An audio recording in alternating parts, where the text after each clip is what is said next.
los 4 profesores que estamos aquí y otros más formamos parte del colectivo de investigación en teoría y acción social,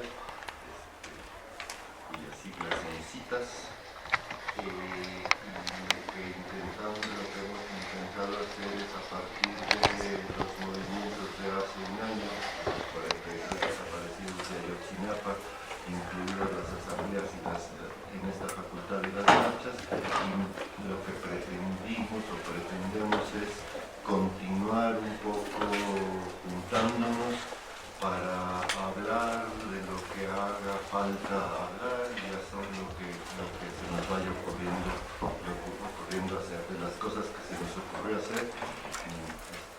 No sé si sea la única, pero ha funcionado. Son estas 3 mesas redondas, esta es la última de las 3 mesas redondas sobre cuestiones tanto de la universidad, de la facultad, como de la situación del país. Y el título de la mesa de hoy es la emergencia de las mujeres en la movilización social. Y pues ya, me voy a callar y le voy a dar la palabra a la maestra Blanca Reguero Reza, cuyo currículum vitae es como sigue: si no la conocen, no saben de lo que se han perdido. El título es claro, creo, el título de su ponencia y la revolución que... Gracias. Le agradezco al doctor Fernández la presentación y agradezco mucho a todos ustedes su presencia aquí en el auditorio.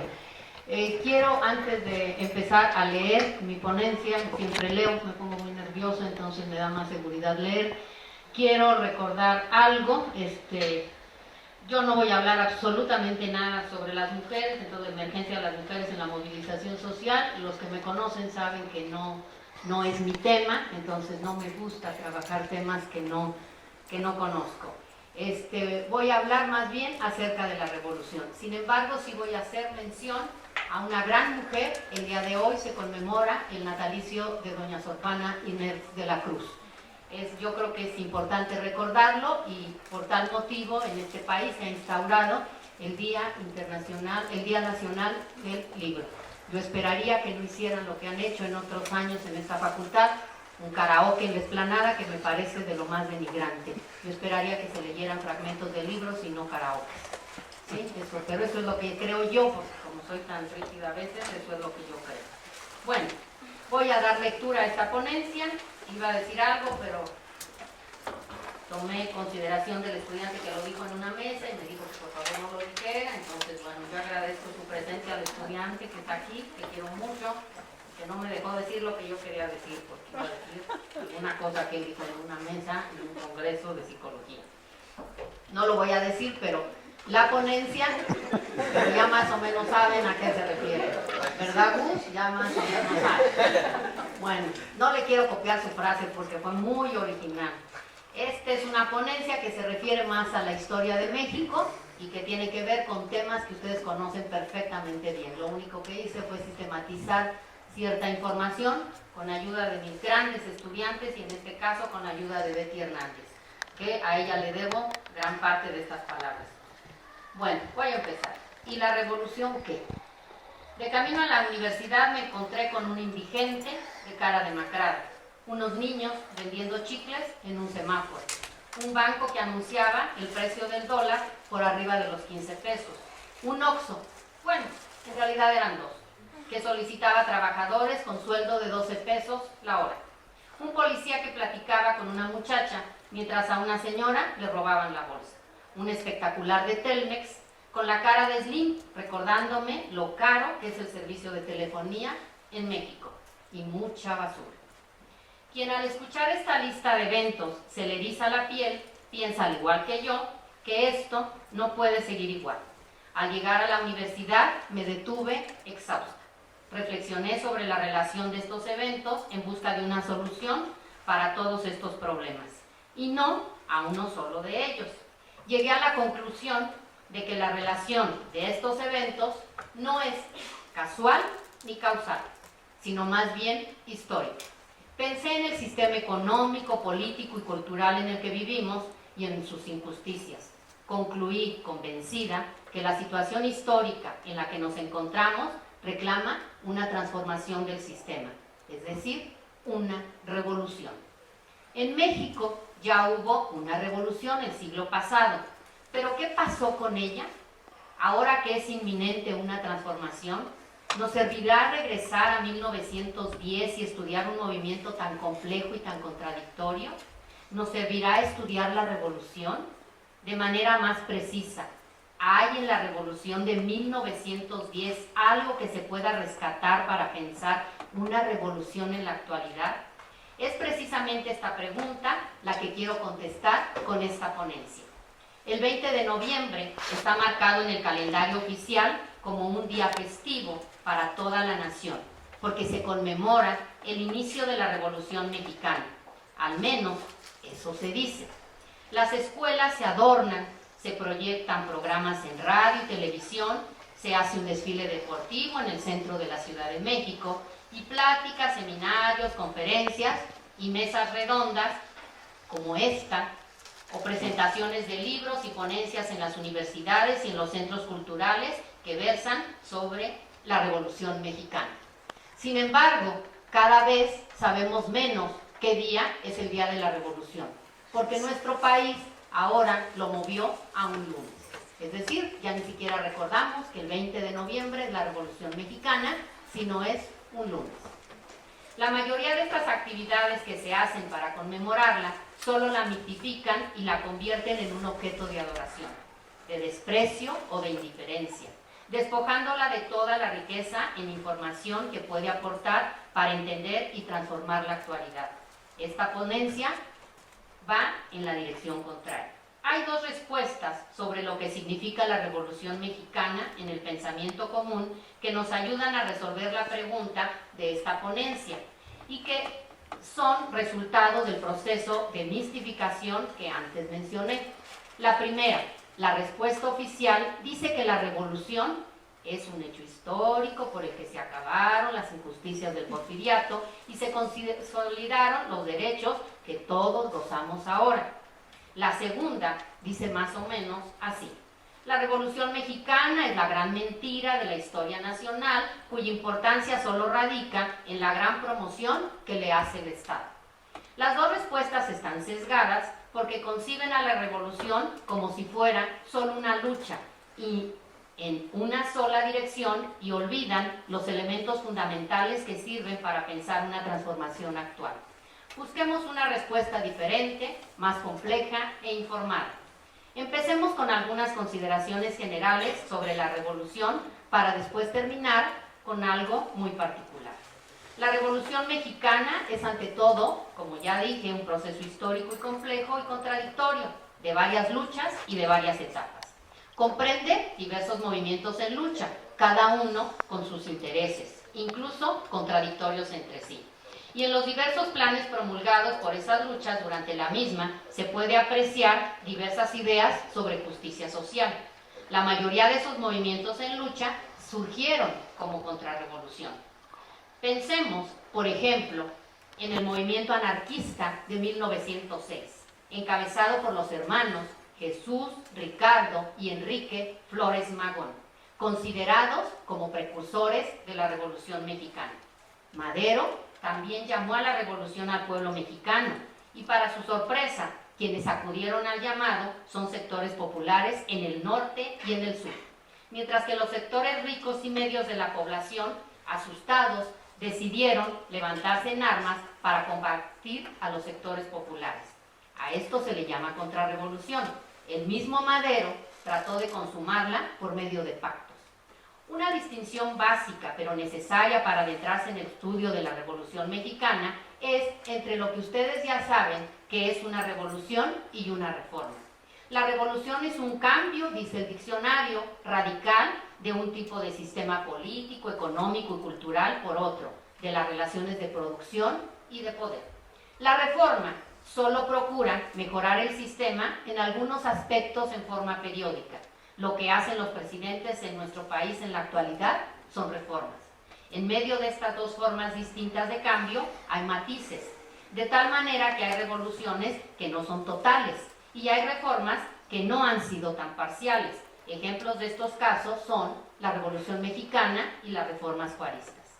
De tal forma que la Revolución Mexicana es un cambio, aunque no radical, de un sistema social a otro.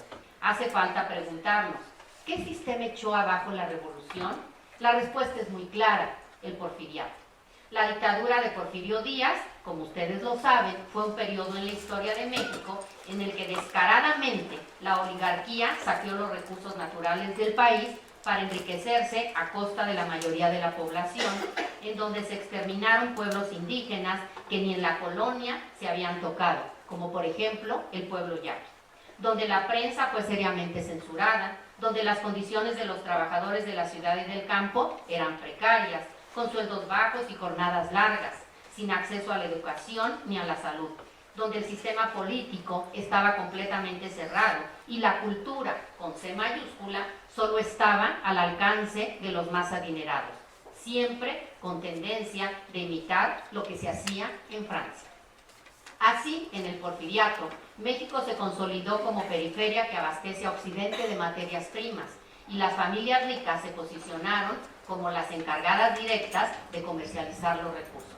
Con todo este panorama a cuestas, creció el descontento de los mexicanos, dice la versión oficial, aunque más bien diría de los sectores populares y de algunos personajes de clase media acomodada, terratenientes, pequeños hacendados y productores que deseaban la apertura política.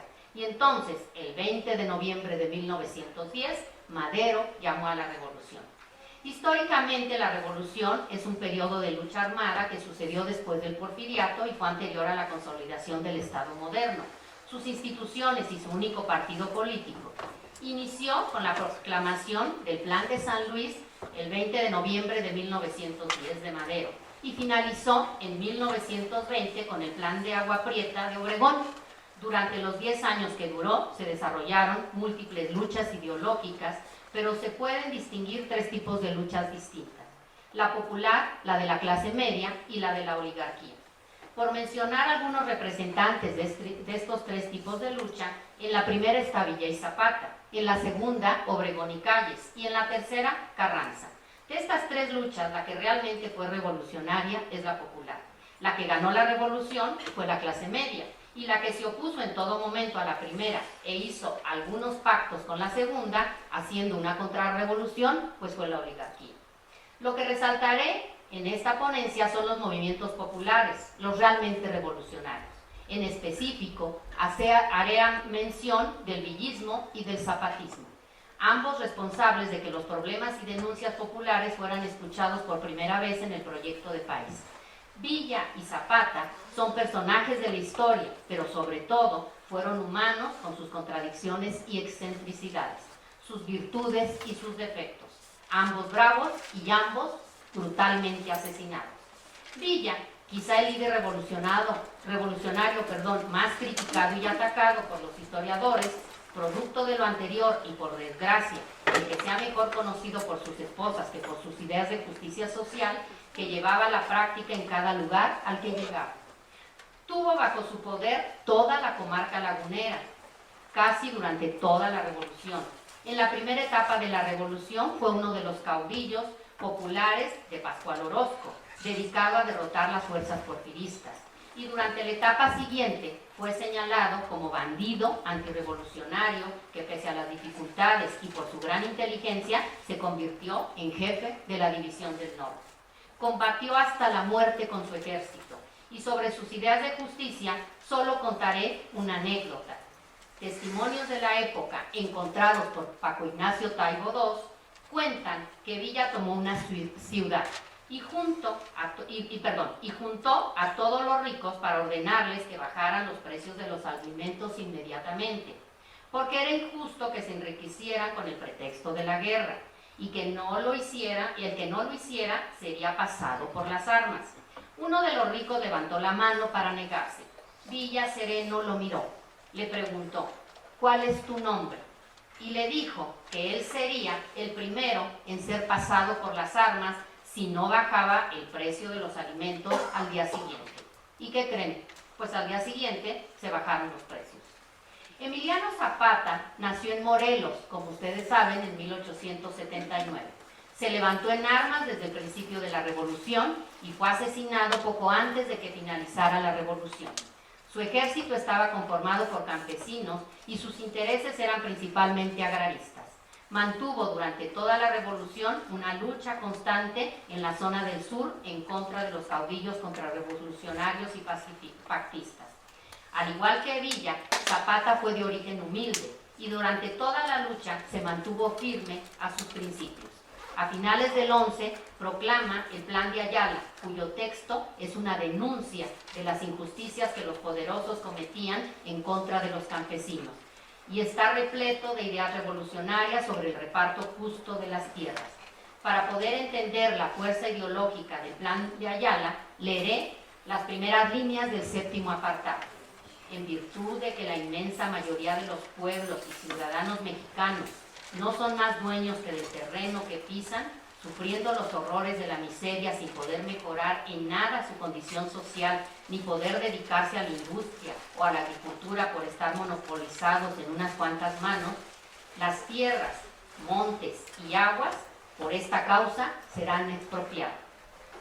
Como se puede apreciar en estos dos parágrafos, se describen de manera general dos movimientos populares de la Revolución y surgieron a la luz elementos para pensar una transformación de nuestra realidad. En el caso del villismo, su gran poder militar, consecuencia de la toma de recursos de los más adinerados de las ciudades y su compasión, al estilo Robin Hood, por los pobres de estas mismas ciudades. En el caso del zapatismo, su claridad en los objetivos de lucha campesina declarados en el Plan de Ayala. ¿Pueden imaginarse cuántos elementos de lucha surgirían si se hiciera una descripción histórica todavía más densa? Ahora toca el turno de hablar de cosas más alegres. Toca el turno de hablar sobre el desenlace de la Revolución y de la posterior institucionalización del país. Termina la Revolución cuando los movimientos populares, principalmente estos que mencioné, el de Villa y el de Zapata, son vencidos por la contrarrevolución. Zapata, como ustedes saben, muere en el 19 y Villa en el 23. Pese a que el nuevo gobierno había prometido a los movimientos populares vencidos por sus demandas, se atenderían, no fue hasta una década después que se resolvieron algunas de ellas. En el nuevo régimen acabó con los caudillos disidentes y empezó rápidamente una institucionalización del Estado. El acto más decisivo en el exterminio de la lucha revolucionaria fue el pacto de los caudillos de la revolución y los contrarrevolucionarios en un mismo partido, el Partido Nacional Revolucionario. Más tarde, el Partido de la Revolución Mexicana. Y poco más tarde, el Partido de la Revolución Institucional. Nombre espantoso que alberga en sí misma una contradicción dolorosa. ¿Cómo es posible que la Revolución Mexicana sea institucional? Más precisamente, ¿cómo una institución de un Estado que aplastó una revolución popular puede llamarse revolucionaria? Tal cosa solo puede ser lógica para la versión oficial de la historia. La peor parte es que este discurso de la revolución fue asumido por el nuevo régimen como propio y se los quitó a los movimientos populares de la posrevolución, fenómeno en América Latina que solo ocurrió en México. Los discursos demagógicos del nuevo régimen despojaron de sentido y contenido los discursos de izquierda en el país.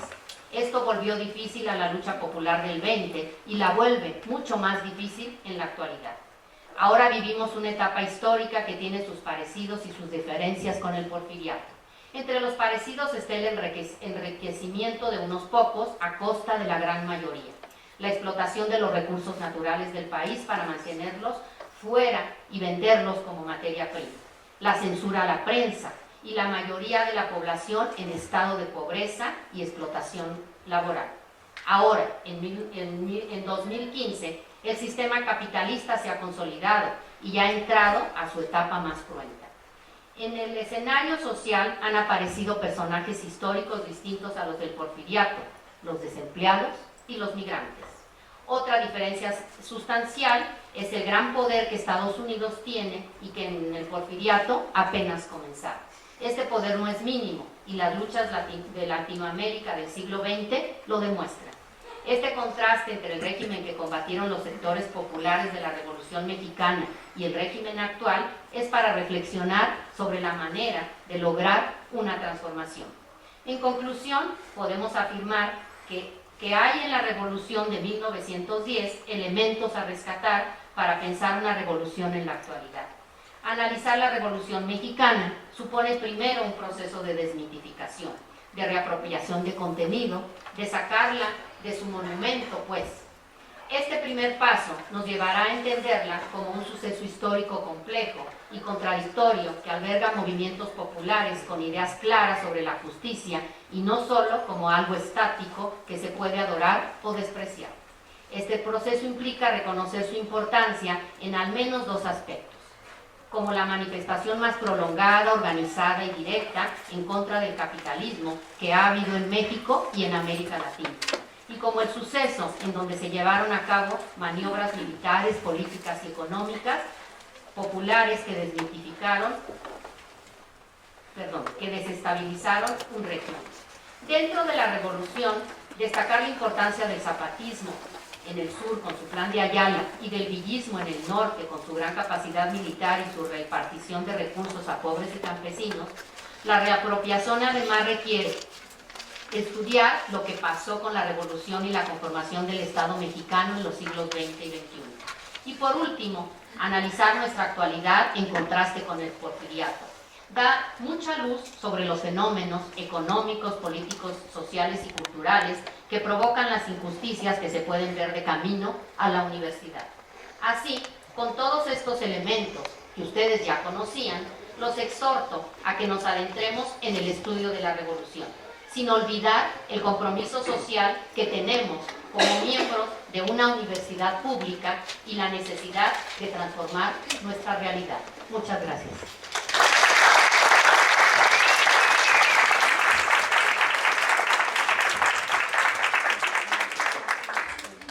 Muchas gracias, Blanca. Debemos haber aquí unas 7 u 8 personas que nos acordamos cómo era este auditorio. No tenía alfombra porque si no, donde pisábamos las colillas de los cigarros, ¿eh? No tenía tela en los asientos, no tenía madera en las paredes y sobre todo aquí es donde se le permitió usar a quien lo quisiera usar, y las asambleas, por ejemplo, eran aquí, con sonido y todo, ¿eh? Porque a veces luego quitan el sonido incluso en esta...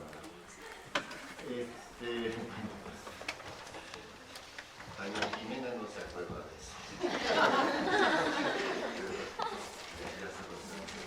Yo creo que es de los anteriores. A Taniecita, como la conocen, porque durante la huelga había una Taniesota, y entonces se llamó Taniecita. Es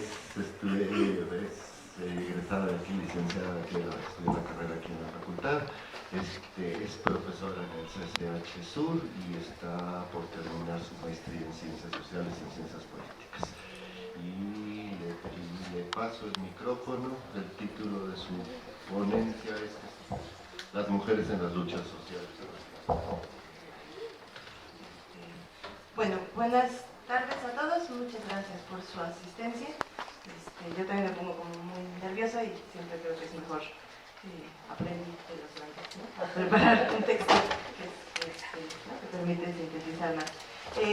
Yo voy a hablar de las mujeres. La ponencia es Las mujeres en las luchas sociales, resistencia, vulnerabilidad y contrapoder. Hace una construcción de otras formas políticas.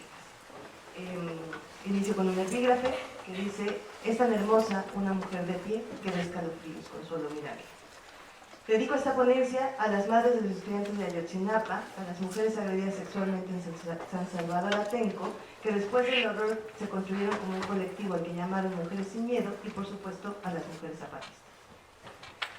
Las mujeres han estado presentes en todas las luchas por la emancipación, ya sea desde los propios movimientos de mujeres como el feminismo o por la lucha en la transformación de las sociedades. Es una obviedad mencionar su presencia. Sin embargo, vale la pena reflexionar en cómo ha sido su participación, qué aportes se han hecho a los movimientos sociales, cómo la actuación de las mujeres en la transformación, a los triunfos y victorias de los movimientos, no solo en términos de logros, sino de construcción de alternativas cotidianas en los movimientos sociales y en las comunidades. Podemos pensar varios ejemplos concretos. Las mujeres zapatistas y su experiencia desde la elaboración de la Ley Revolucionaria de las Mujeres y sus más de 20 años en el camino de transformación e inclusión de las mujeres en la lucha zapatista y en la vida de las comunidades. O podemos pensar en las mujeres kurdas y en el enfrentamiento con el Estado Islámico y su lucha por un proyecto político de emancipación radical. O podemos también pensar en las mujeres sin miedo, un colectivo que se generó a raíz de la violencia sexual acrecida en Atenco en contra de 45 mujeres, que convocó, a partir de la valentía de las mujeres violadas, manifestaciones y actos en el mundo donde todas repetíamos una y otra vez, todas somos Atenco. O podemos pensar en un grupo de mujeres que se reúnen cada domingo en una plaza de Coyoacán a bordar en pedazos de tela los nombres de las mujeres asesinadas por el sistema, en donde las bordadoras dialogan a la vez que convocan a las ausentes como un acto de indignación cotidiana. O tal vez podemos pensar en un grupo de universitarias que hace poco hicieron un scratch en la Facultad de Ciencias denunciando la violación de una compañera universitaria por parte de un estudiante de doctorado y que lograron visibilizar el tema y el castigo para el agresor.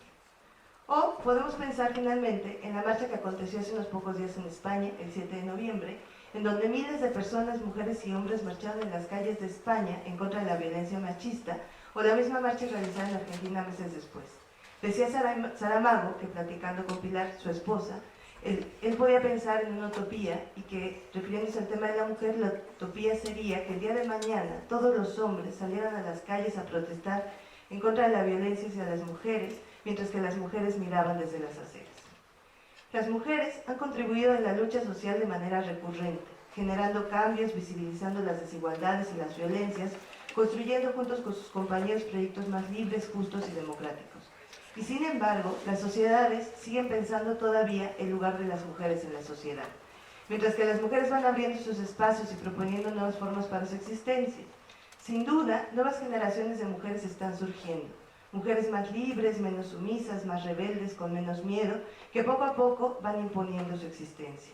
Estas nuevas formas de sujetos están significando la aparición de nuevas tensiones en la sociedad, desde los términos despectivos para referirse al feminismo como feminazis, pasando por las dificultades de las mujeres en la lucha social, hasta el brutal incremento de la violencia hacia los cuerpos y vidas de las mujeres, ¿no?, que es evidentemente presente en este país. Estas tensiones son cotidianas y es de vital importancia su análisis, ya que sin duda hay múltiples factores que las convocan, pero un elemento que podría pensarse es en la conformación de nuevos sujetos sociales en una sociedad que todavía no tiene el espacio para su incorporación. Es indudable que las nuevas generaciones de mujeres han desnaturalizado ciertas normas sociales en cuanto a la función de estas en la sociedad. Ahí están los videos recurrentes de las niñas corriendo como niñas, o de las niñas que ya no quieren ser princesas, o de las jóvenes que en lugar de quedarse en casa se convocan para hacer colectivos de autodefensa, de acompañamiento y denuncia contra la violencia, o en su reivindicación de su ser mujer. Sin embargo, estos sujetos siguen existiendo dentro de un sistema patriarcal con las tensiones que esto implica. En los movimientos sociales, esta tensión es recurrente. La imagen de una compañera rabiosa e indignada porque un compañero de lucha la ha acosado sexualmente o ha minimizado su palabra porque es mujer, o en el ataque por parte del enemigo hacia el cuerpo de la mujer como botín de guerra, es una constante.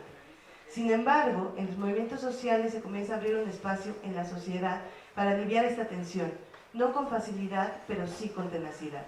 Por ejemplo, cuando el tema del acoso sexual es discutido en una asamblea, o el tema de las mujeres se convierte en el punto de partida, en el punto principal de un encuentro social, que se va abriendo los espacios necesarios para la transformación social y política. Es en los movimientos sociales donde estas tensiones son aliviadas al reconocer que la lucha de las mujeres es un tema de la sociedad y no solo de las mujeres, al reconocer al otro como un compañero necesario y encontrar un punto común en la transformación cotidiana, que se rehace con el tiempo y espacio necesario en las barricadas, en las guardias, en la visibilización de algunos temas y desnaturalización de otros. Por supuesto, este no es un tema sencillo porque se trata de ir a lo más profundo de la sociedad y sin duda existen resistencias y contradicciones que se develan cotidianamente. En este sentido, es innegable que la lucha de las mujeres y el feminismo ha avanzado, pero falta. Por ejemplo, hace unos días en una conferencia sobre el feminismo comunitario, una mujer de Cherán se pone de pie y se dirige a una compañera boliviana que narra la experiencia de la lucha de las mujeres en su país. La compañera de Cherán, con lágrimas en los ojos, pregunta cómo hacer para construir otras formas de lucha que incluyan a las mujeres. Cómo hacer para construir luchas, sociedades, estructuras de gobiernos del feminismo con lugar para las mujeres. La pregunta central entonces es cómo comenzar a luchar como mujeres que somos. Dice la compañera de Bolivia, relatando la lucha contra las mineras, que como hermanos nos enfrentamos al enemigo, pero hacia adentro de la lucha hay otra realidad, por lo que es necesario darnos cuenta de nuestras propias contradicciones, ya que en muchas luchas y movimientos sociales el tema constante es que las mujeres son relegadas o incluso violentadas desde la izquierda de forma directa o disfrazada, por lo que debe ser importante en los movimientos sociales nombrar a las mujeres en las prácticas cotidianas. Ahí está la experiencia zapatista, por ejemplo. En este sentido, nuevos feministas, por ejemplo el comunitario, están planteando la tarea de construir en los niveles más pequeños. Se trata de ir a lo más profundo, es decir, a las prácticas cotidianas que constituyen una sociedad. Y es ahí donde apuntan las luchas de las mujeres, en lo pequeño y en lo cotidiano. El feminismo y la lucha de las mujeres han representado una de las transformaciones más radicales y profundas de las sociedades. El feminismo, dice Federici, ha sido una verdadera revolución práctica y teórica. Ha cambiado nuestra mirada sobre la realidad y sobre la historia. El feminismo ha sido la influencia más grande en toda la ciencia social. Ha cambiado nuestra concepción epistemológica de cómo se estudia la verdad, por lo que a partir de la investigación de las causas de la discriminación sobre las mujeres se han develado las formas ocultas de la sociedad. La realidad de las mujeres ha cambiado la esfera de la política. En general, el feminismo y la lucha de las mujeres han provocado un cambio de mirada radical en muchas esferas de la sociedad. En la lucha social, las mujeres están presentes desde los inicios y ellas han estado luchando junto con sus compañeros por la transformación social. Sin embargo, los temas de las mujeres no necesariamente se ponen en juego en la lucha social, pues son vistos como asuntos de importancia menor, a pesar de que estos son centrales para la verdadera transformación. Por ejemplo, reflexionemos en la importancia del trabajo en la reproducción del capital, el trabajo doméstico como un tema central.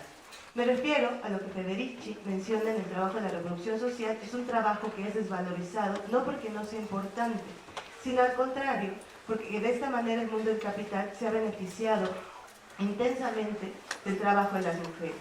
Esto conlleva sin duda a las formas de violencia que conocemos en la actualidad. La violencia deviene de la desvalorización del trabajo. Las diferencias en la relación laboral y económica se traducen en condiciones de poder y eso en violencia.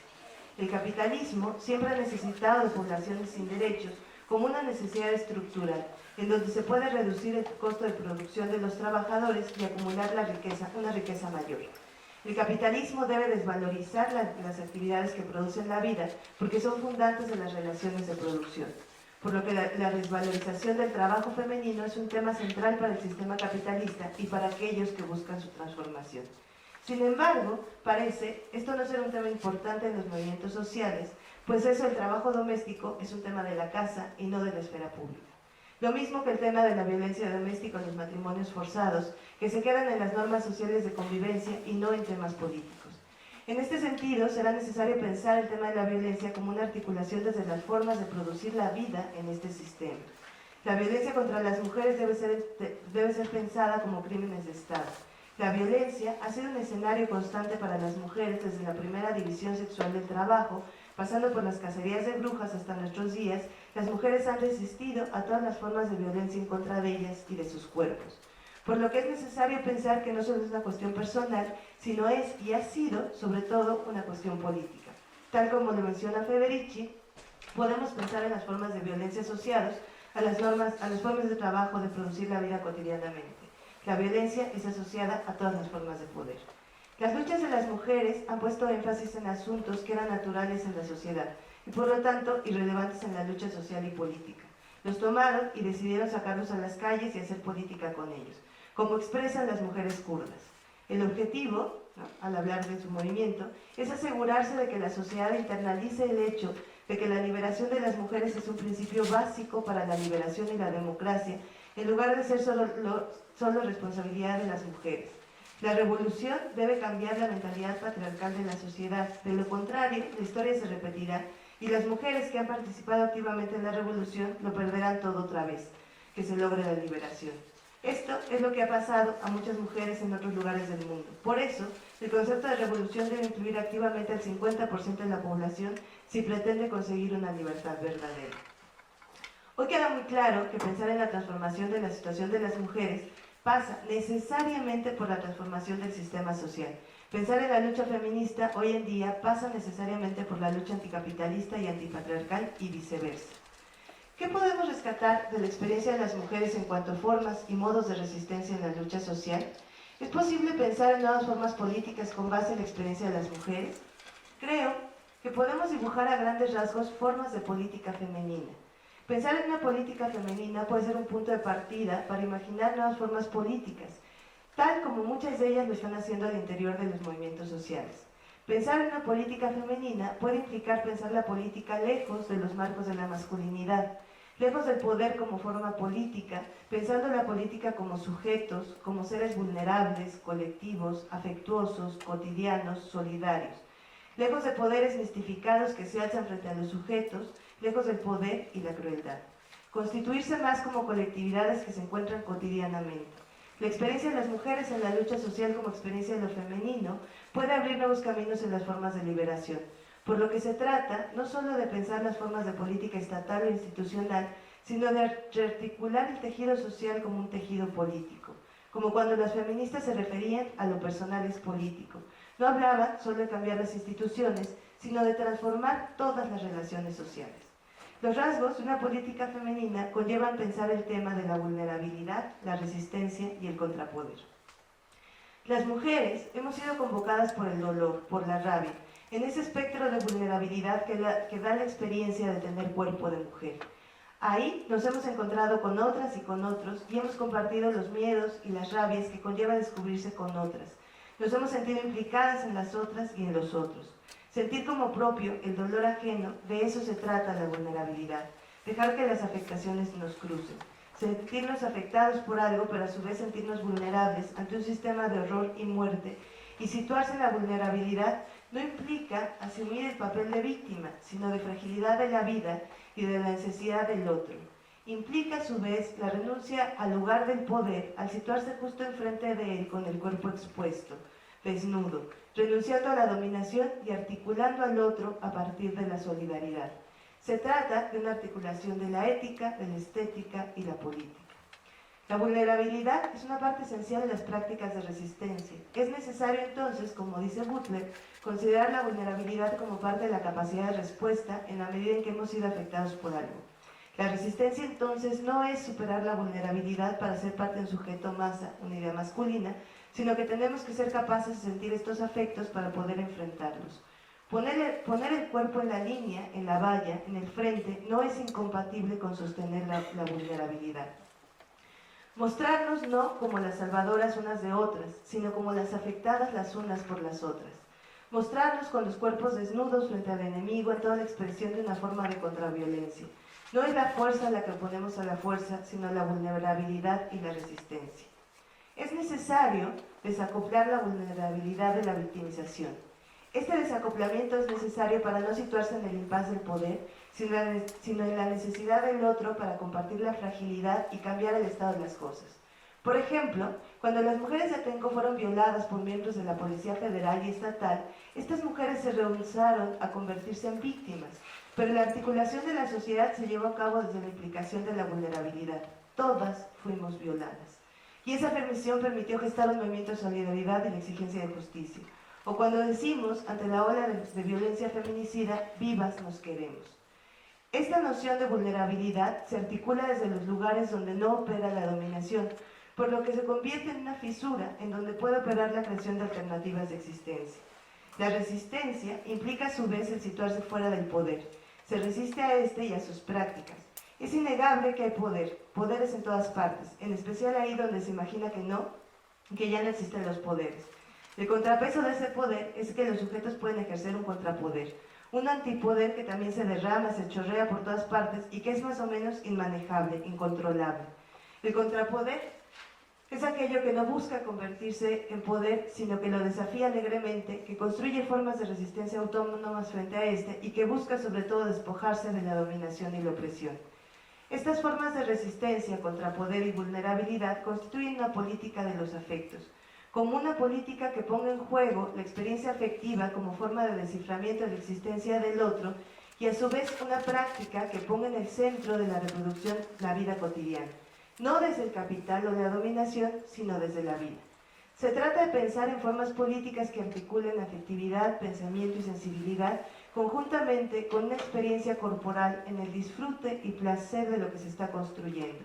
Una política de los afectos es una política que apuesta por la vida, por la dignidad. Una política del encuentro, de la reconexión, de lo común, de la comunalidad, la solidaridad. Una política cotidiana al interior de la lucha social. A las mujeres se nos ha enseñado a cuidar. La lógica del poder masculino se instaura como un poder vertical, como un círculo de privilegios que ha dejado fuera a las mujeres, al cuidado y al otro, pues en el poder masculino no caben todos sino solo unos cuantos. Las mujeres han quedado fuera de ese sistema de poder junto con todos los excluidos, pero en el primer lugar de los excluidos. Las mujeres hemos aprendido en esa exclusión a desarrollar prácticas de resistencia, vulnerabilidad, contrapoder, solidaridad, cuidado. Todo eso que hemos vivenciado históricamente ha llevado a aprender otras formas políticas distintas a lo masculino. El cuidarse es parte del cultivo de una forma social concreta, pero no hay cuidado si hay verticalidad. El cuidado depende del otro. El cuidado construye las formas colectivas que resisten a la destrucción.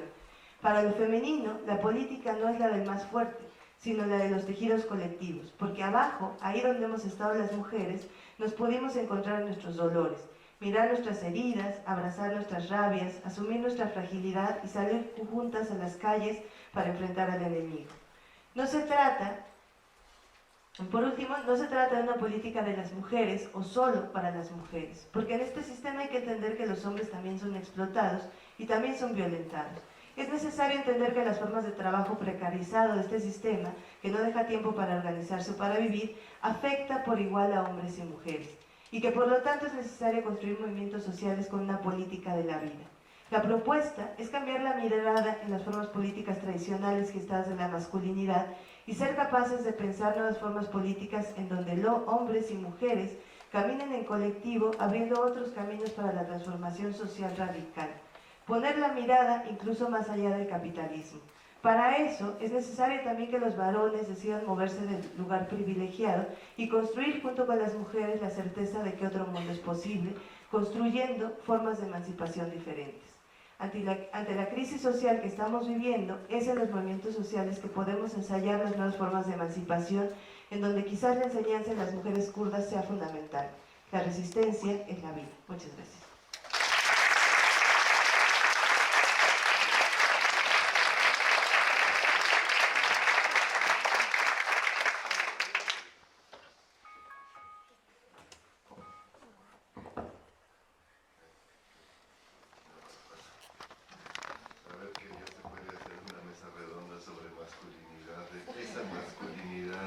Marcharía en las marchas de Salamanca, ¿verdad? Bueno, le dejo la palabra a Pati Paz de Bueno, que es profesora de Psicología Social desde siempre. Quien casualmente no la conozca será seguro del sistema escolarizado, pues, que ya da clases y trabaja en su... Se va a encargar de tener el micrófono. Una ponencia cuyo título es La melancolía de las mujeres. Sí, es cierto. Aquí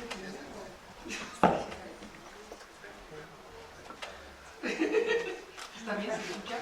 Sí. Bueno, muchas gracias, buenas tardes, qué gusto estar aquí junto con mis amigos y amigas, compañeras que como antecedieron, pues ya me emocioné con lo que van diciendo ambas, ¿verdad? Y entonces empiezo a relacionar lo que yo voy a platicar con lo que ellas han dicho. Aunque creo que me considero que lo que voy a comentar tiene que ver más con mi edad, ¿verdad? Y la diferencia con la que me precedió. Así de esto, ¿verdad? Podemos reflexionar. Mi tema es sobre la melancolía de las mujeres. Igualmente lo voy a leer, ¿verdad? Porque también Quizás suene anacrónico hablar de melancolía y más bien de lo que debería de hablar es de bipolaridad, tomando en cuenta lo que el psicoanalista inglés Darian Leader refiere en su más reciente y excelente ensayo titulado Estrictamente bipolar. Si el periodo de posguerra, dice Leader, fue denominado era de la ansiedad y las décadas de 1980 y 1990 era de los antidepresivos, ahora vivimos en tiempos bipolares.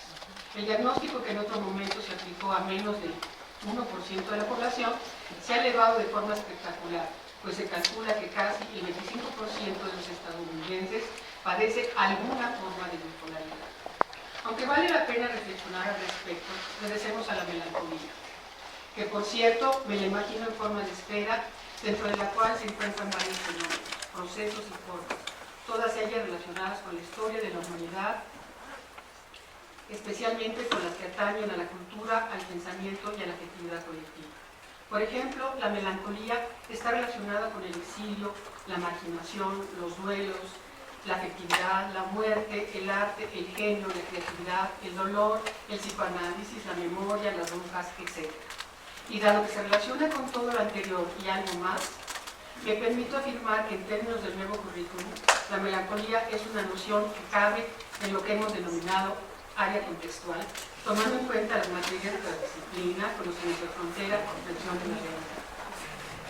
Y aunque la melancolía es un fenómeno psicológico, ha sido poco estudiada y considerada y tomada en cuenta en nuestro campo de estudio, pero sí ha sido estudiada por filólogos, historiadores, poetas, artistas, etc. Un ejemplo de ello es el trabajo que realizaron varios investigadores de la UNAM y de otros países como Alemania, España y Chile, sobre todo filólogos e historiadores, para un encuentro académico celebrado en la ciudad de Zacatecas en el año de 2006, titulado Memoria y Melancolía, reflexiones desde la literatura, la filosofía y la teoría de las artes. El principio de que parten los autores es que no hay memoria sin melancolía, ni melancolía sin memoria, que por cierto es una frase adjudicada a Marcel Proust. Sobre el tema de la melancolía hay mucho que comentar, discurrir, pensar, etc. Tanto desde la vertiente de lo personal, tomando como eje el psicoanálisis, básicamente a partir del ensayo de Freud titulado Duelo y Melancolía, y el desarrollo innovador del psicoanalista Darian Leader, mencionado al inicio, cuyo espléndido escrito se titula La moda negra, duelo, melancolía y depresión. El trabajo de Leader resulta interesante porque para adentrarse en el tema de la melancolía, primero analiza el término depresión, especificando que este parte de la práctica médica que en conjunto con la industria farmacéutica moderna recetan y venden antidepresivos al por mayor con ganancias millonarias para la industria mencionada. En segunda instancia es interesante por la reflexión que realiza sobre duelo y melancolía, y en tercer lugar porque plantea desde el inicio de su trabajo el vínculo entre arte y melancolía, y afirma que el arte es un vehículo para acceder al profundo dolor ocasionado por las pérdidas. La otra vertiente desde la cual se puede abordar el tema de la melancolía es la de la cultura. Como bien refiere Roger Bartra en su libro Cultura y Melancolía, la melancolía es un fenómeno ligado a una amplia, compleja constelación cultural que rebasa las consideraciones psiquiátricas y neurológicas. Además refiere lo siguiente: pienso en la melancolía como cultura y hasta cierto punto en la cultura como melancolía. Pablo Fernández, en uno de sus ensayos sobre los que comentaré más adelante, nos dice: la palabra melancolía remite a la cultura y al espíritu. Desde cada uno de los campos de estudio mencionados se puede reflexionar sobre la melancolía. Por mi parte, acotaré mi presentación tomando como eje la melancolía de las mujeres, particularmente la de las brujas. Mi interés es reflexionar sobre la diferencia que ha existido entre la melancolía femenina y la melancolía masculina, tomando como punto de partida lo siguiente: su génesis, su desarrollo, estudio está vinculado al orden de lo masculino. Para ello me baso en el trabajo de Esther Cohen, particularmente a partir de uno de sus ensayos titulado Cultura y Barbarie durante el Renacimiento, que en este escrito Cohen aborda el tema de la melancolía desde las brujas. Por cierto, Esther Cohen es maestra de la Facultad de Filosofía y trabaja como investigadora en el Instituto de Investigaciones Biológicas de la UNAM. Además, incluye en mi reflexión la visión psicocolectiva sobre la melancolía desarrollada por Pablo Fernández, en su ensayo La melancolía, una depresión cultural. Este ensayo fue publicado por la Jornada Semanal el siglo pasado, específicamente en el año 1994, y también me baso en su ensayo titulado La esperanza, que forma parte de su texto sobre la afectividad colectiva. Mi reflexión sobre las brujas y su melancolía está hilvanada entre la postura de Esther Cohen y Pablo Fernández. Por ello quiero resaltar la manera en que ambos comienzan sus ensayos. Esther Cohen comienza con una frase de Walter Benjamin: no hay documento de cultura que no sea a la vez documento de barbarie. Y el de Pablo comienza: cuando el poder no tiene freno, destruye una sociedad. La destrucción o pérdida o salida de una sociedad se llama melancolía. La forma en que ambos autores inician sus textos nos dan una idea de cómo el tema de la melancolía está vinculado a la cultura, la historia y la poder. Para comprender la diferencia entre la melancolía de las mujeres y la de los hombres, Cohen recurre en primer lugar al texto de Aristóteles, titulado Problema 33. Aristóteles refiere que el carácter excepcional del melancólico lo coloca enfermo o no, como a los héroes y las víctimas de las grandes tragedias, más allá de las normas de la razón y moral que rigen al resto de los mortales. Aristóteles considera que la melancolía está presente en todos los hombres, que se ve alterada por el calor y el frío, que el melancólico se distingue del vulgo y afirma que el melancólico no es tarado sino un genio. Y pregunta por qué todos los que han sobresalido en la filosofía, la política, la poesía o las artes eran manifiestamente melancólicos, y algunos hasta el punto de padecer ataques de bilis negra. Aquí es importante acotar que el significado de la palabra melancolía en latín es et atrabilis bilis negra. Continuando con la relación entre melancolía, creatividad y genialidad, es importante mencionar que Cohen se sitúa en el Renacimiento. Por ello considera el trabajo de Marcello Ficino, filósofo renacentista.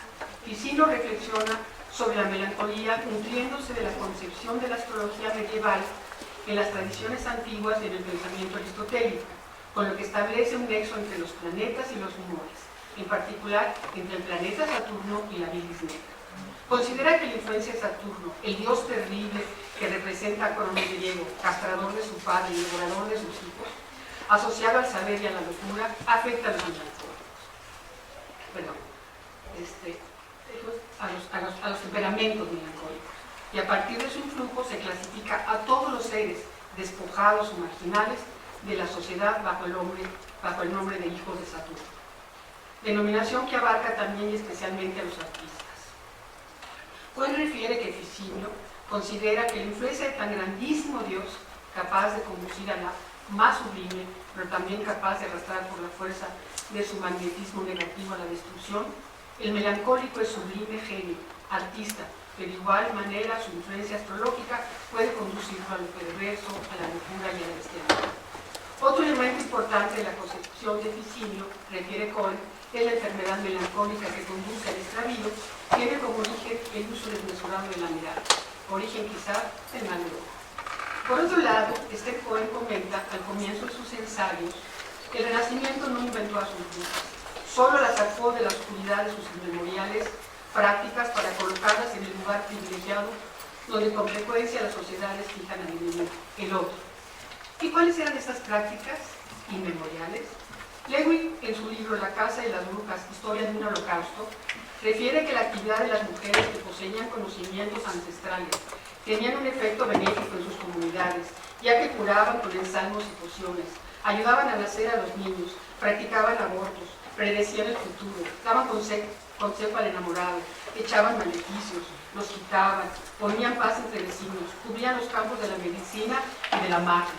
Tradicionalmente apartadas del oficio de sacerdotes y a las habilidades de doctor, las mujeres recurrieron a sus propias redes de información y a las habilidades heredadas de sus madres para ejercer de curanderas y consejeras privilegiadas.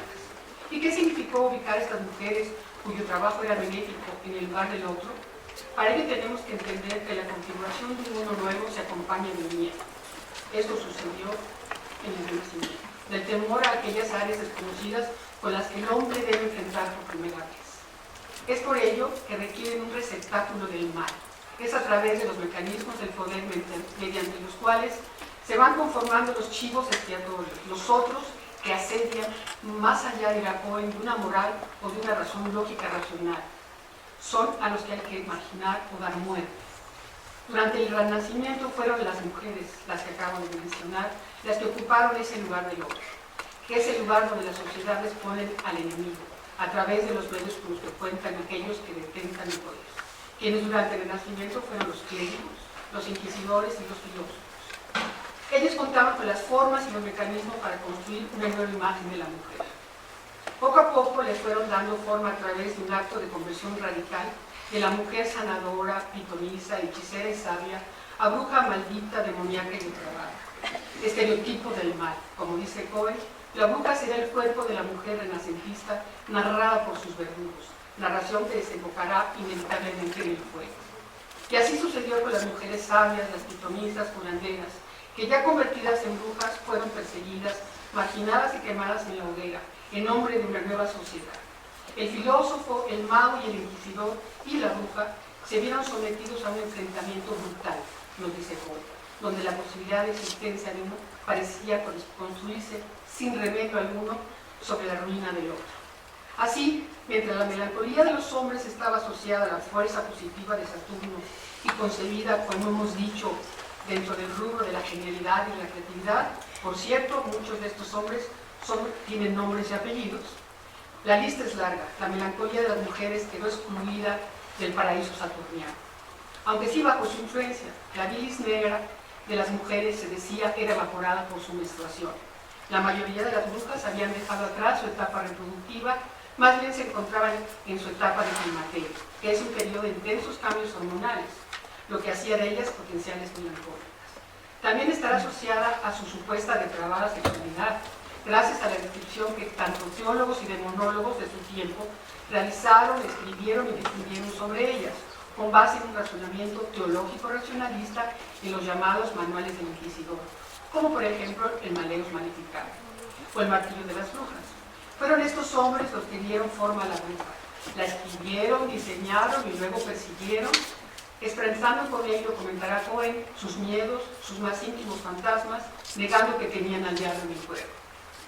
Mientras que la melancolía quedará asociada al arte,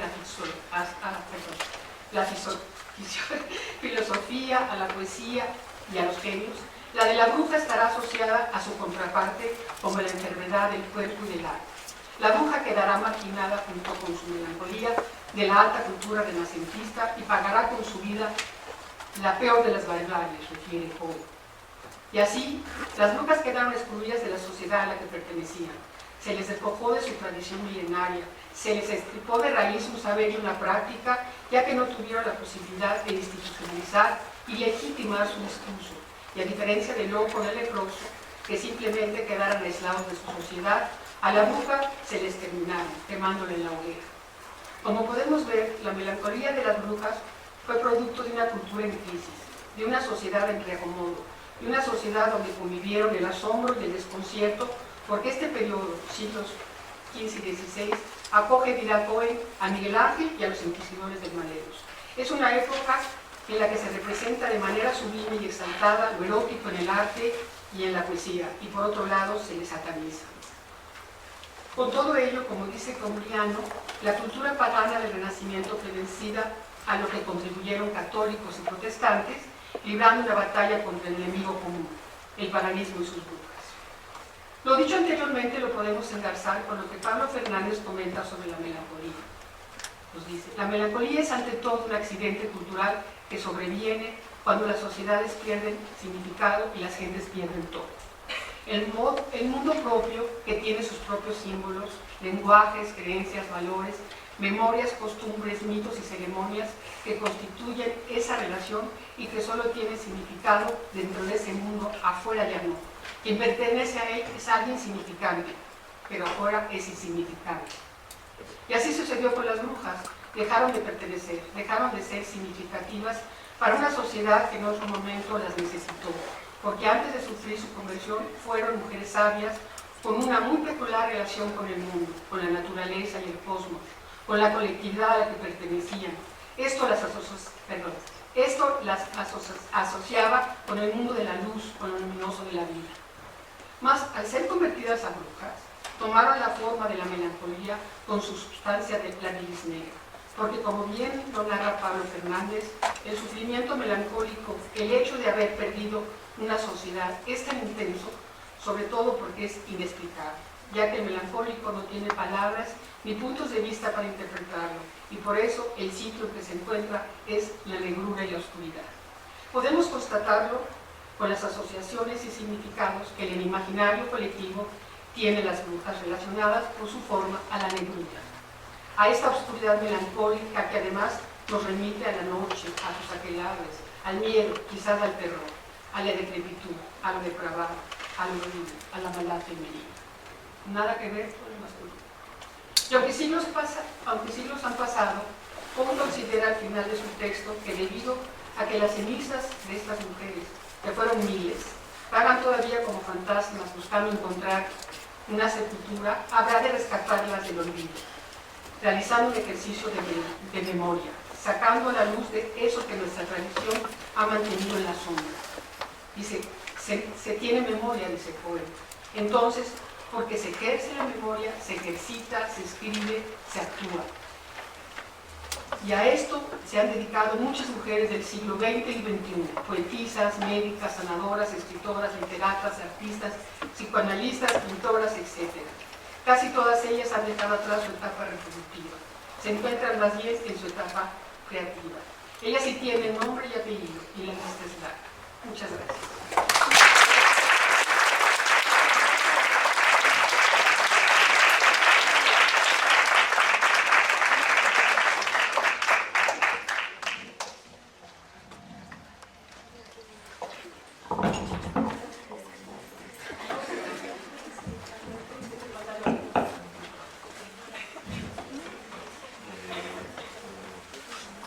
Lo bueno de tener el micrófono es que uno puede hablar cuando quiera, ¿verdad? Porque si quiero, mientras estaba hablando, Fátima, me impresión que puede uno hilar en este sentido las tres presentaciones, como de la mujer expulsada de la sociedad a la mujer peleando por la sociedad, por pertenecer a una sociedad, pero distinta a la sociedad que tenemos. Me da impresión así que como que la podía dominar. Bueno, en lo que arregla el micrófono viene la sesión de preguntas, comentarios, etcétera. Pueden ser, ya sea que hacemos el micrófono, ya sea por la vía de tarjetitas o sin micrófono a capela. Los cuatro de aquí somos pacientes, ya sabemos que cuesta trabajo empezar a hablar,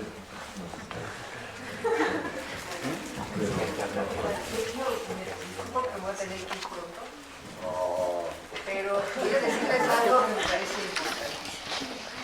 Estamos en una mesa que verdaderamente toca puntos centrales para la psicología. Yo quiero solamente decirles que hagamos una reflexión de un estudio que han haciendo. Hay una diosa que se llama Psique, que nadie estudia, que es la, yo considero la contraparte de Edipo, que todo el mundo estudia. Y esa diosa Psique tiene una cualidad que tiene muy importante. Es bella, no es ni sabia, ni justa, ni verdadera, es simplemente bella. Y su problema es ese, la melancolía le viene de ahí. Y yo lo único que quiero, porque la melancolía, como tú dijiste, es insoportable. Y la belleza también es insoportable. Tú dijiste bien, una mujer de pie tiene una belleza que da escalofríos. Y eso es lo que pasa con la belleza, es intensa. Entonces a los hombres, a la sociedad le cuesta trabajo entender esta otra faceta que es psique, y que quizá tenemos que revelar las mujeres.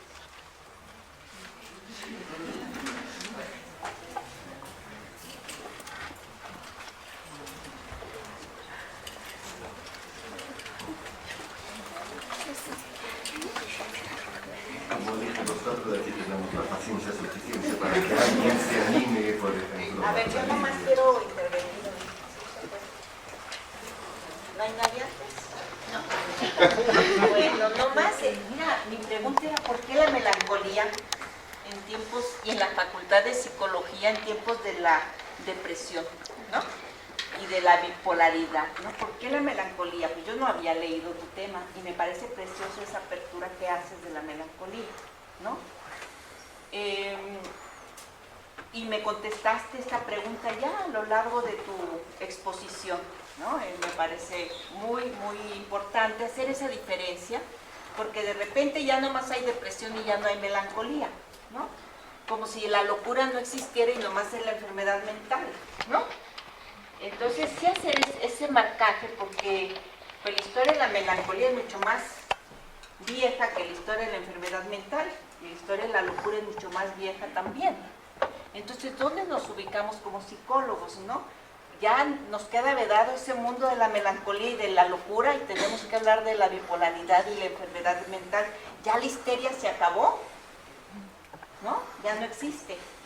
Entonces, yo creo que la exposición, las 4, pues aluden a ese, como ese pasado perdido, cancelado con el partido, ¿no? Con el PRI, cancelada esa revolución, ¿no?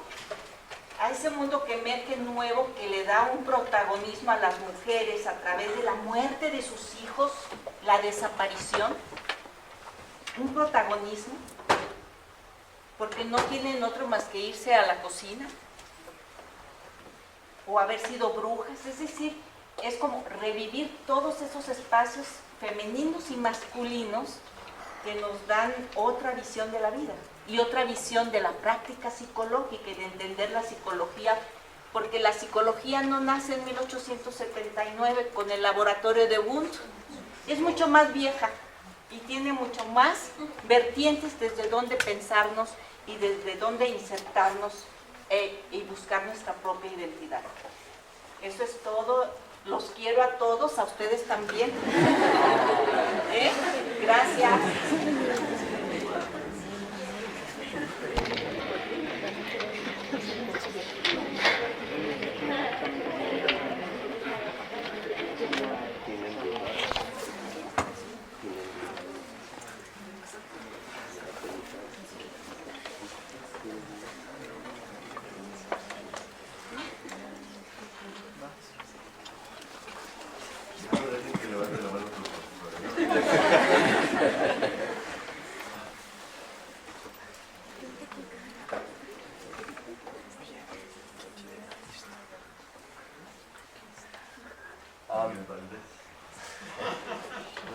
La verdad es que no tengo alguna pregunta, sino simplemente me gustaría compartir una duda que pues me acaba de surgir, ¿no? Y es más o menos cómo debería ser un hombre o cómo debería ser una mujer y desde qué punto de vista, o sea, cómo es que se va haciendo lo masculino o lo femenino y cómo podríamos hacer como otra cosa ya. Simplemente eso. ¿Cómo debería ser un hombre y una mujer? Eso que usted, señor.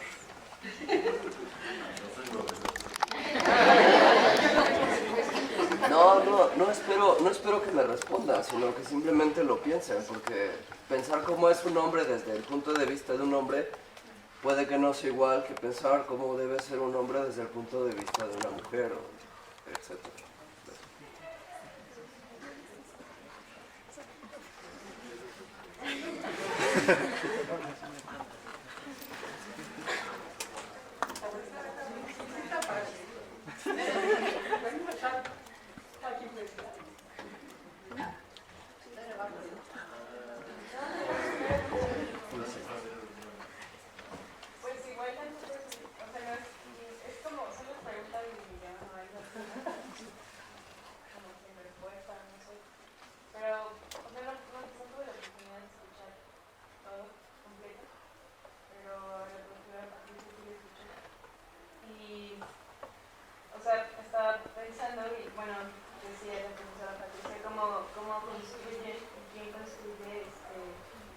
Imagen y quién construye y quién hace a las brujas, ¿no? O sea, quién cambia esta idea o quién cambia esta identidad de las brujas por otra y las hace otra cosa, ¿no?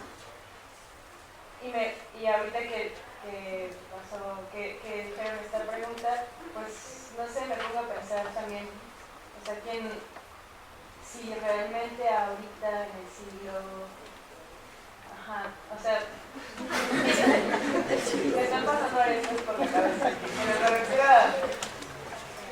más bien, no en el siglo tal, sino más bien, o sea, aquí en este núcleo universitario y esta ámbito académico, y así, ¿quién nos instruye a nosotras? O sea, a pesar de que nosotras estamos aquí y tenemos otras perspectivas y tenemos la posibilidad de abrir este espacio y de pensarnos de manera distinta, o sea, no sé si a veces nos ponemos a pensar quién nos está construyendo aquí, ¿no? O sea, quién nos hace. Porque a veces parece que ya estamos muy seguras que nos hacemos nosotros. Cuando a esos discursos ya como femeninos, bueno, feministas, parece que nos creemos que nos hacemos nosotras mismas, pero no creo como tal. O sea, ¿quién nos está construyendo ahorita? Y es, no sé, a lo mejor la abordaste también, pero no puedes explicar.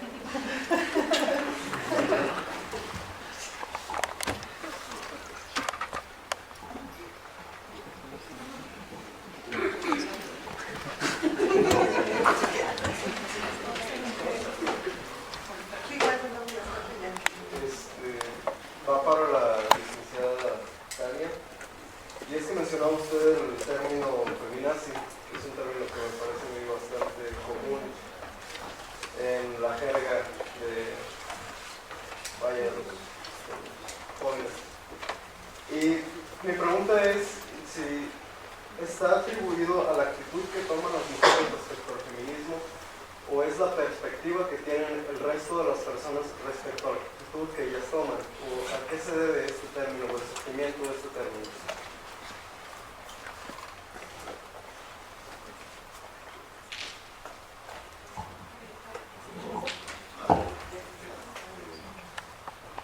Entonces, primero las tres preguntas que hay y después respuestas. Entonces, ¿Sí, yo? Sí, iba más o menos por lo que decía él, sobre, o sea, yo quiero saber cómo qué opinan acerca como de estas políticas de inclusión, pues entre comillas, de las mujeres, que en realidad parece que están excluyéndolas otra vez, por ejemplo, que en los metros o en los camiones haya secciones especiales para mujeres, como niños o como viejitos o sea, como otra vez, según ellos les están dando como un espacio especial porque son mujeres, pero ¿desde cuándo lo necesitamos? O sea, sí, ya sé que somos como un grupo vulnerable o una minoría por, no sé, X cosa, pero no sé, siento que es como un discurso que tiene doble sentido, o sea, es como vamos a incluir a las mujeres porque valen mucho por lo que sea, pero al mismo tiempo las excluimos, o sea, tenemos como este tipo de políticas que es como da el asiento si es una mujer, no pases a esta sección si eres hombre, o sea, ¿qué piensan como de este como doble significado de lo que se dice de feminismo?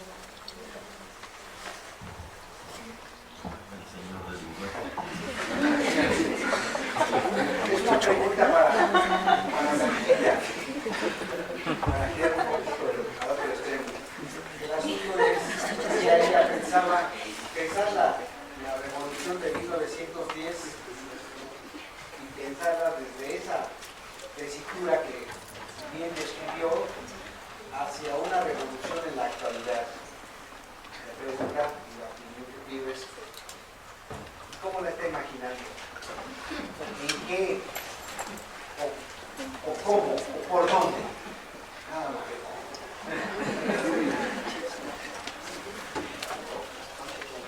Hubo una pregunta, una de las maestras mencionó que hay que luchar como mujeres, que debamos de ser más libres, menos sumisas, más activas socialmente. Pero si nuestra política o nuestros políticos estamos en un mundo donde las políticas lo hacen los hombres, estamos inmersos en ella, y nosotras, bueno, en mi caso, ya tenemos esa cultura atrás de nosotros, ¿cómo podemos iniciar esa lucha?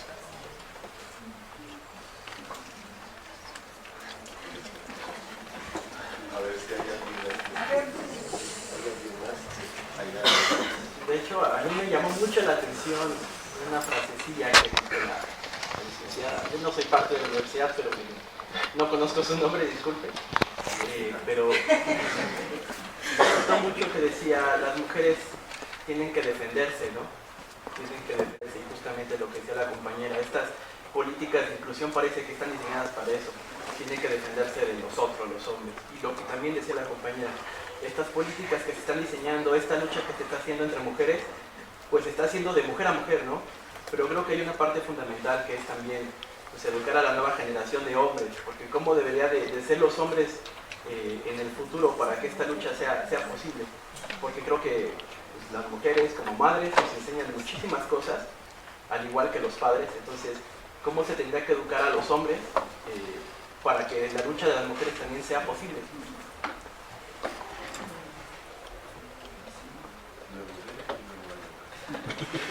Tratando un poco de lo que dijo al final la licenciada Tania, de los hombres, ¿no?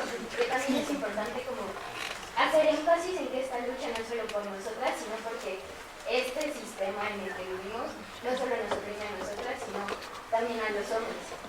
Pero, perdón, también lo que dijeron de feminacismo, o sea, como que se ha satanizado tanto esta lucha que tenemos que ya cualquier cosa que hagas defendiendo a tu sexo ya es feminazi. Entonces, ¿cómo se puede como volver a centrar, no sé si alguna vez estuvo, pero centrar esa lucha a un significado correcto sobre el feminismo y no radicalizarlo en un feminacismo, diciendo que el feminismo solo lucha por las mujeres, cuando en realidad también lo hace por los hombres? Dos cosas. Bueno, esto de... el feminismo pues viene como con todo y yo creo que de ellas se toma... No sé, yo vi que a partir de que empezaron a nacer estas posturas de feministas, que son así como bien de vamos a eliminar a los hombres. O sea, yo la verdad todavía no sé qué postura tomar eso, porque pues a veces digo, al principio yo dije, no, pues, suena bien, ¿no?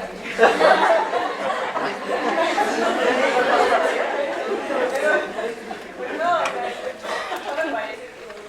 No sé qué postura tomar sobre eso, pero creo que ahora que se llama feminacia todo el mundo, es una forma de solo ridiculizar y no abordar la complejidad que significa, ¿no? O sea, todo el mundo la gente cuando dice, sí, o dices sí, problemas de género, o dices, sí, feminismo, no sé, saca la voz a quien sea. Y de inmediato ya está como feminación, dices heteropatriarcado, dices patriarcado y ya lo que viene es una ridiculización, ¿no? Creo que es una forma de, evadir la complejidad de lo que implica estar sobre eso, ¿no? Y bueno, sobre lo otro, algo que no me parece ya ahora, es que, no sé qué opinan ustedes, pero creo que ya no podemos seguir con la bandera, con este discurso de que la sociedad, o partir de que la sociedad nos oprime. O sea, sé que es algo delicado y asumo que hay ciertas cosas que... Pero es que es el mismo discurso que se ocupaba desde un principio, ¿no? O sea, cuando nace el feminismo, ese mismo discurso de la sociedad no oprime y que hoy lo sigamos ocupando de la misma forma. O sea, se han hecho... hubo cambios, ¿no? Ya hay una lucha que antecede. Dices, sí quizás podemos decir nos oprime, pero no nos oprime igual. Porque si partimos de que nos oprime, creo que hay algo como un modo de victimizarnos y no me parece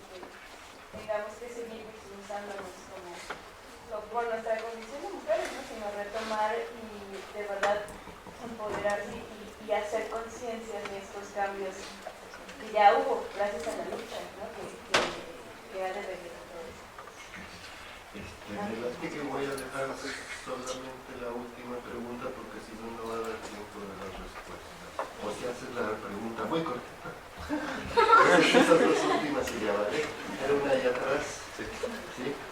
Bueno, ¿cuáles serían los, es una duda rápida, cuáles serían los puntos para adentrarse al feminismo? Porque tengo entendido que para entrar al feminismo siendo hombre se tiene que aceptar primero históricamente la superioridad y los privilegios que han tenido los hombres en la sociedad, tanto económica como política. ¿Cómo se podría seguir adentrando, si seguiría siendo válida esa postura? ¿Cuáles serían los puntos para poder entrar ahí? Lo que yo quiero decir es más un comentario. Siempre que Tania habla, me hace llorar.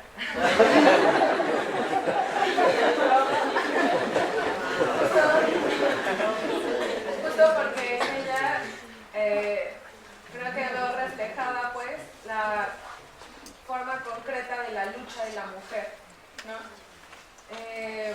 Es curioso, ¿no?, cómo la teoría de los movimientos sociales, e incluso la realidad de los movimientos sociales, poco atiende a los afectos, ¿no?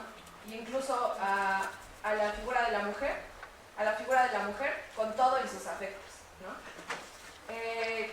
Justo yo creo que la fortaleza que representa la propuesta de Tania es porque atiende una política afectiva, ¿no? Y una política femenina, que lejos de ver a las afectividades, a lo cotidiano y a la vulnerabilidad, lo ve como una fortaleza.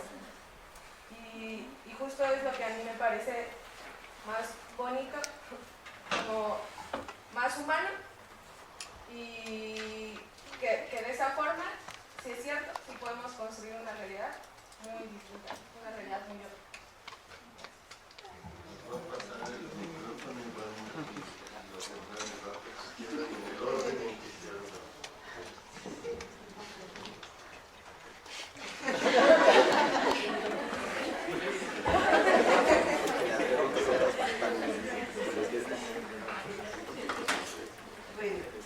No, pues muchas gracias por la escucha. ¿No? Claro, siempre uno plantea como ideas, pues siempre está como el nervio, ¿no? De cómo serán, ¿no? Interpretadas del otro lado y demás, porque creo, justo como decía Gustavo hace rato, pensar en el tema de las mujeres es un tema novedoso, pero también urgente, ¿no? Y no solo, digamos, hoy hay una crisis de los feminicidios y mucho es eso lo que está, ¿no? Es decir, matan a una mujer, ¿no?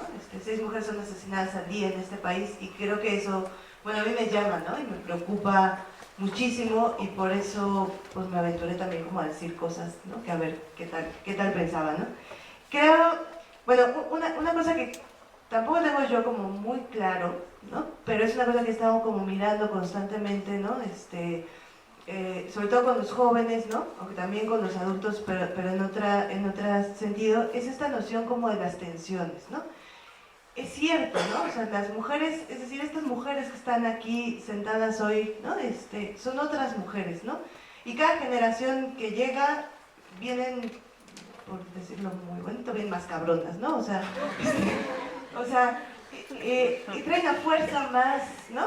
Que claro, nos la vemos justo a las abuelas, ¿no? O sea, justo estas brujas que pelearon y justo estas mujeres que se enfrentaron y que se pararon y que, ¿no? Se fueron a las universidades y que pelearon sus lugares en las universidades. Y entonces tenemos una herencia como mujeres impresionante y cada vez más, ¿no? En las más pequeñas se va mostrando esto.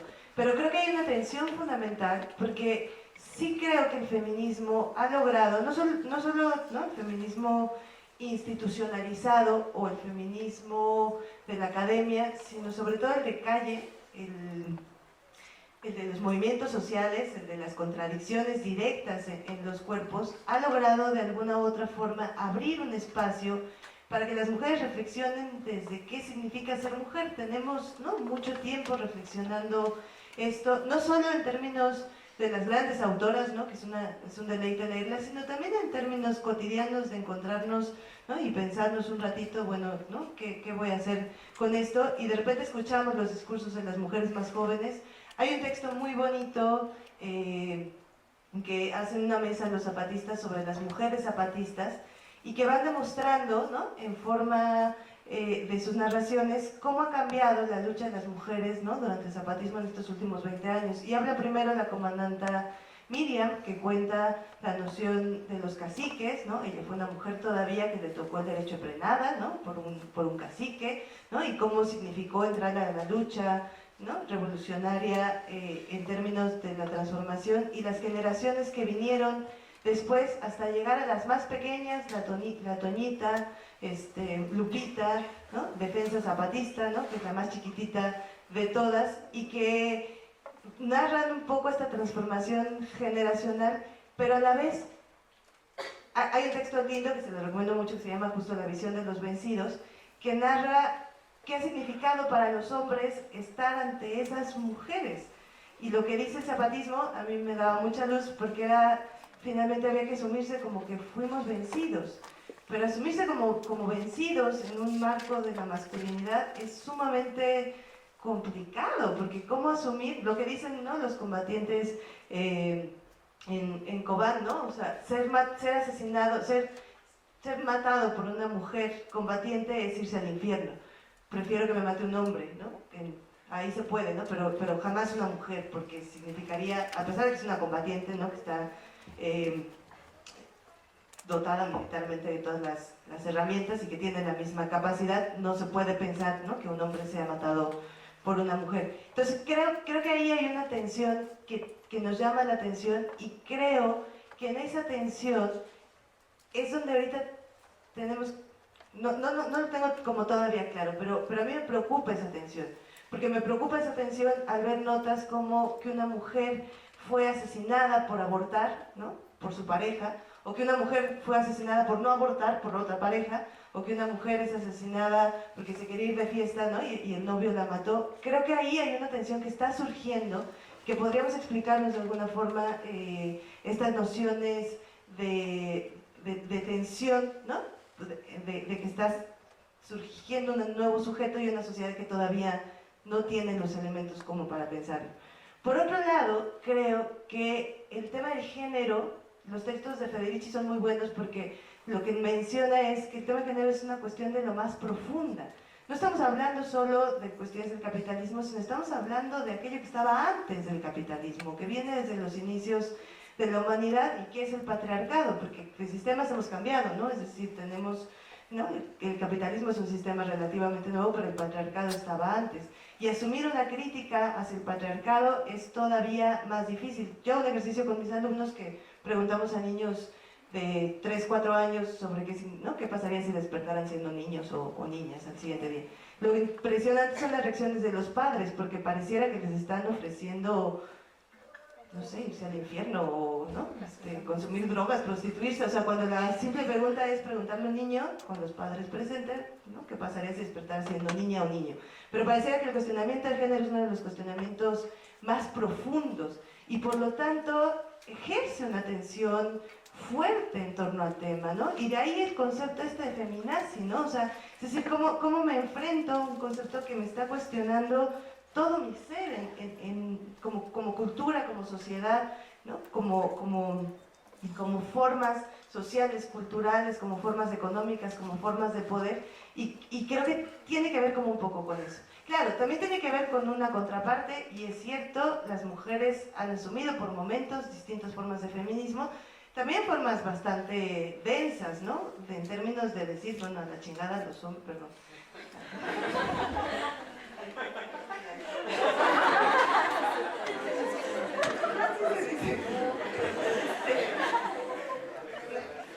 Bueno, mandar a los hombres muy lejos por allá, ¿no?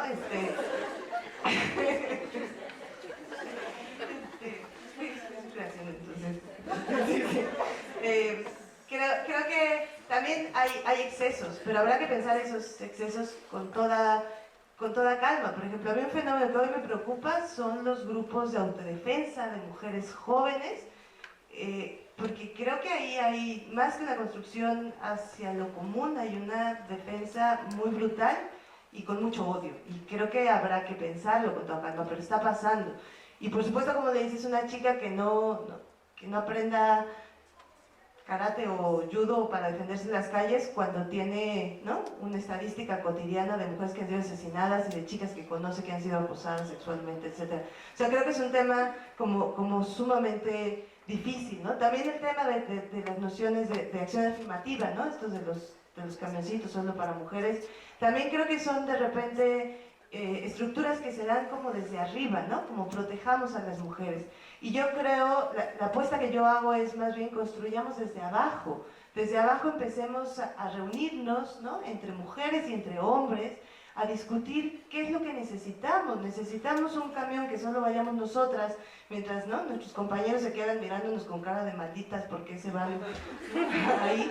O necesitamos subirnos al camión juntos y cuidarnos juntos, ¿no? Creo que ahí hay un desplazamiento que vale la pena pensar, pero creo también que la experiencia colectiva de las mujeres, porque eso hemos hecho en colectivo, estábamos tan solas y tan jodidas que nos juntamos, ¿no? Y ese es como un paso, creo que puede ser como importante, como para pensar hacia adelante. También creo que los hombres, justo como decía Pablo, tienen que hacer una mesa sobre otras formas de masculinidad, sobre estos hombres que van a salir a marchar mientras nosotras los miramos asombradas y, ¿no?, con el llanto en los ojos de estos nuevos hombres, pero que tampoco es correcto decirles a las feministas nosotros qué, pues ustedes sabrán, ¿no? Como tampoco una mujer querrá que un hombre, ¿no?, le diga, ¿no? O sea, es decir, los hombres necesitan abrir estos espacios entre ellos y empezar a tejerlos y construirlos y llorarlos, ¿no? O sea, también esta noción de vulnerabilidad de Butler es una noción muy bonita porque implica también los varones este desplazamiento, ¿no?, de ser, pues de que no tengo ni idea para dónde voy como varón. Es cierto, ¿no? O sea, mi mujer es, ¿no?, hace lo que quiere y no me hace caso y además, ¿no?, es una cabrona, y entonces ¿yo qué hago frente a esas mujeres?, ¿no? Porque es cierto, ¿no? Yo lo veo mucho en la relación de mis alumnos, ¿no? Los que están más jodidos siempre son, ¿no?, los chicos, ¿no? Porque sí, ¿no? Y además ahora se están quejando de que las mujeres son violentas contra ellos, ¿no? Que puede pasar sin duda, ¿no? Pero que no es necesariamente las mismas formas de violencia, y como decía, a ver, hay que hacer como un matiz y un análisis como muy, mucho más fino y mucho más profundo. Yo creo que la noción de género, la noción de patriarcado, ¿no?, tiene que ver con una profundidad que da mucho miedo asumirla, así como lo daban las brujas, ¿no?, así como lo dan, ¿no?, los propios movimientos o los afectos, ¿no?, qué miedo meterse al tema de los afectos porque pareciera una noción que es incomprensible todavía. Creo que también, y creo por último que hay muchas experiencias desde las cuales podemos mirar.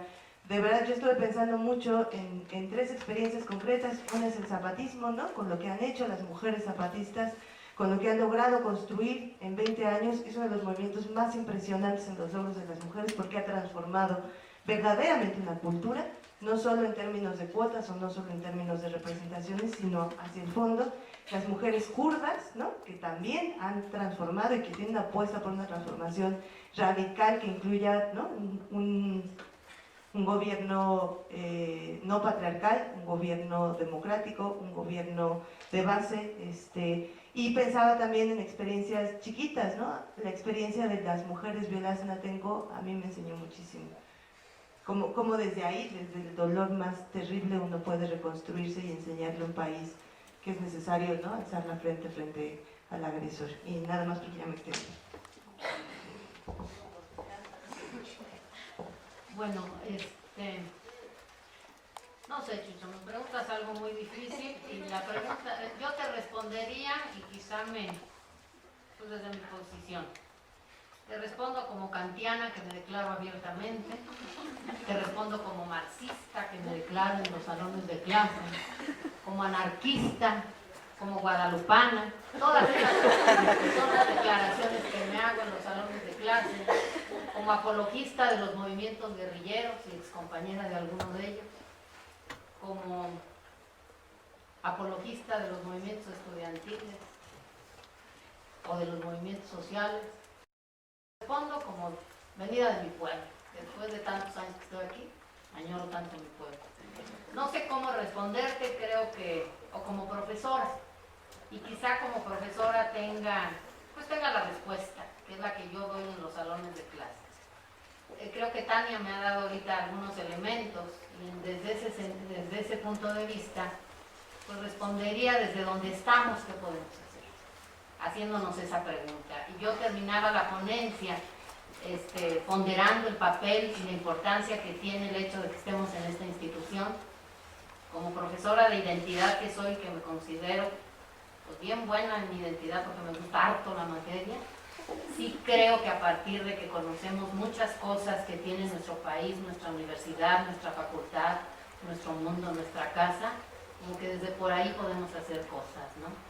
No me queda claro que sea a través de los grandes narrativos de la modernidad, a pesar de mi declaración abierta de ser marxista, que se pueda resolver el problema. Sin embargo, todavía sigo pensando, y esta parte de que mucha gente conoce y que sabe, como Tania y como Patti, de las cuestiones femeninas, yo como buena marxista siempre he dudado de esas cosas. Siempre he dudado de esas cosas porque como buena luchadora de clases creo todavía en la lucha de clases y sigo creyendo en el rollo muy de Marx, y no sé si esta cuestión de tantos istas, feministas, apologistas como yo, de todos los istas que hay, nos ha llevado más a dividirnos que a unirnos. No sé, siempre me he preguntado eso y siempre he pensado qué sería algo que nos aglutine como seres humanos. No tengo la respuesta, pero esa sería mi forma de responder. Gracias.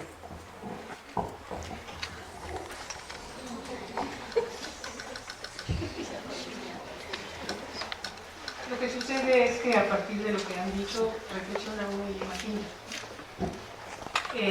Con esta pregunta que hizo Miguel de qué ser hombre o qué ser mujer, llama la atención que en el ámbito estudiantil, cuando en los salones de clase, en la vida cotidiana de esta facultad, es un tema muy difícil de abordar, el tema de la masculinidad, el de los varones, todos callados en el salón cuando hablamos de ello.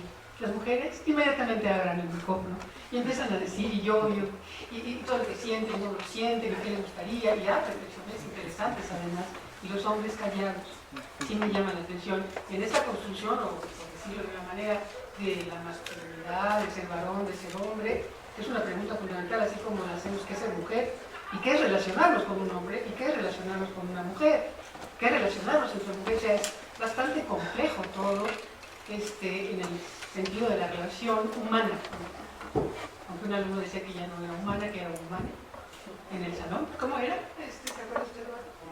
Humano, ¿verdad? Esa es la palabra que voy a utilizar ahora, que no es el femenino masculino, y bueno, está bien, habrá que cambiar el lenguaje, sin embargo, habrá que transformar algunas cuestiones, pero en esta reflexión, que también yo considero lo que han dicho, es abrirlo.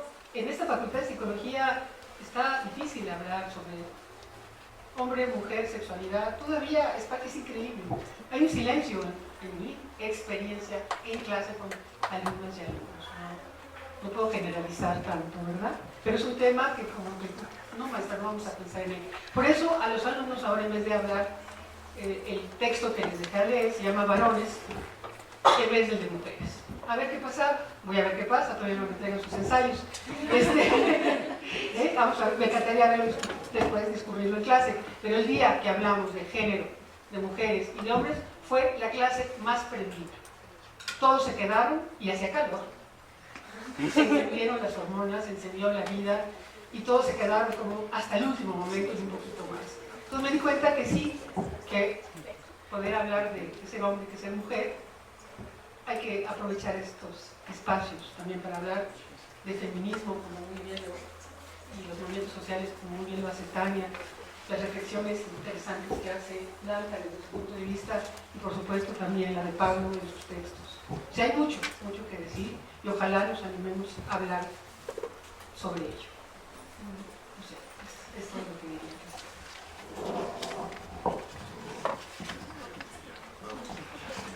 Nada más, como dije al principio, somos un colectivo de investigación y teoría que pretendemos irnos reuniendo y haciendo actividades, entonces nada más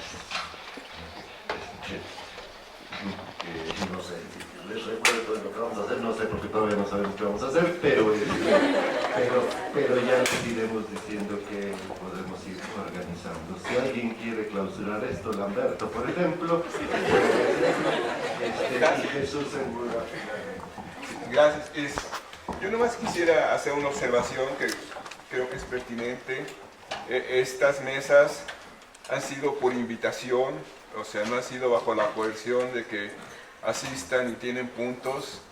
Si ustedes se fijan, tampoco hay los reconocimientos típicos a las personas que están en la mesa, de que se les da su constancia de que participaron.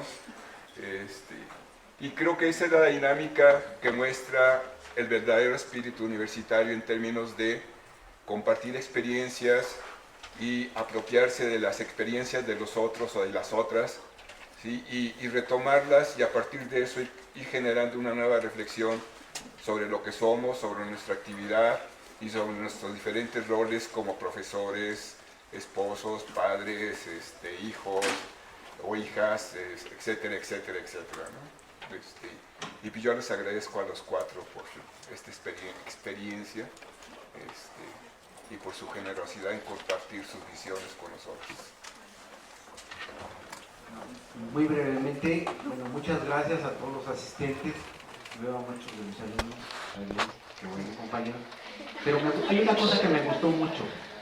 Y la cosa que me gustó mucho y la cual me hace reflexionar, y bueno, va el reto para ahora que tengamos nuestra reunión, la gente de citas, los profesores de citas, retomemos el reto, ya lo planteó Pablo, retomemos el reto de hacer una mesa de masculinidad, invitemos a gente de afuera, antropólogos, a sociólogos, y nos vamos a dar el tiro para ver de dónde salen más correas, digo, para empezar a calentar el motor. Y cierto lo que dice Lamberto, como ustedes ven, no hacemos las grandes presentaciones de lectura de 2, 3 o 4, 5 o 10 minutos de currículum, que ya muchos de los que estamos aquí, excepto Tania que está jovencita, pero los demás compañeritos pues ya simplemente por el paso del tiempo tenemos un currículum de más de 20 hojas y nunca se hace referencia a ello. Se trata precisamente de crear un espacio en el cual podamos discutir, y qué bueno que haga resonancia un tema. Qué malo que no se pudo quedar Margarita Lagarde, que también forma parte de nosotros.